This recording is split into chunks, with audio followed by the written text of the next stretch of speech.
पिता को बेतुका सा जवाब दिया और कहा कि बेटी भाग गई है तुम्हारी और शादी करने के बाद लौट आएगी। पिता को थाने से निराशा मिली। इस दौरान मनीषा की गुमशुदगी को 24 घंटे बीत गए तो पुलिस ने भी खानापूर्ति के लिए केस दर्ज कर लिया।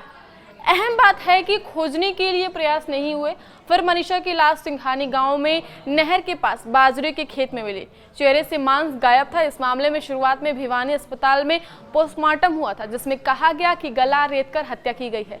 गले पर 29 mm कट का निशान था। परिजन भड़क गए और बेटी के शव को लेने से इनकार कर दिया। मामला तुल पकड़ने लगा तो नाया सिंह सैनी सरकार ने एसपी को हटा दिया और थाने के 5 पुलिसकर्मियों को भी लापरवाही बरतने पर सस्पेंड कर दिया। हालांकि 18 अगस्त को मामले में एक नया मोड़ तब आया जब पुलिस ने दावा किया कि मनीषा ने कीटनाशक खाया था। 5 दिन तक धरना प्रदर्शन चलता रहा और फिर अचानक 18 अगस्त को इस मामले में पुलिस ने दावा किया कि उसने आत्महत्या की थी और कीटनाशक खरीद कर खाया। एक सुसाइड नोट भी वायरल हो गया। हालांकि पुलिस ने इस नोट के वायरल होने पर कुछ नहीं कहा। परिजन फिर भड़क गए। रोहतक पीजीआई में शव की जांच में रेप की भी पुष्टि नहीं हुई। पोस्टमार्टम दोबारा पीजीआई रोहतक में हुआ और मेडिकल कॉलेज बोर्ड ने कहा कि पेट में कीटनाशक मिला है और रेप नहीं हुआ है। हालांकि लोगों और परिजनों ने इस बात को सिरे से खारिज कर दिया। 9 दिन तक बवाल होता रहा। बेटी के गाँव के आसपास पुलिस की फौज तैनात की गई। इस पूरे प्रकरण को लेकर आईजी वाई पूर्ण सिंह ने कहा कि पहले दिन ही शव के पास बैग से नोट बरामद हुआ था, लेकिन पुलिस ने जांच के चलते यह बात नहीं बताई। हालांकि सबसे बड़ा सवाल है कि फिर 5 दिन बाद पुलिस ने सुसाइड की बात क्यों कही।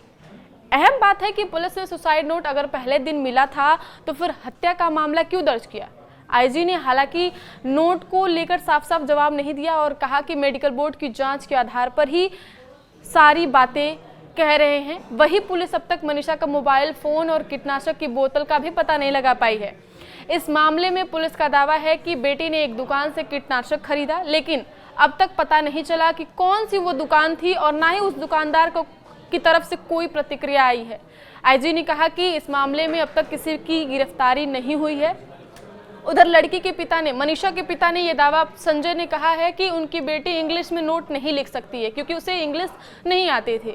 फिलहाल आज सुबह मनीषा का अंतिम संस्कार हो चुका है और अब ये मामला सीबीआई के हाथ में सौंप दिया गया है। देखते हैं मनीषा को कब तक न्याय मिलेगा। इस खबर में अपडेट के लिए आप देखते रहिए न्यूज़ 18 का डिजिटल प्लेटफॉर्म।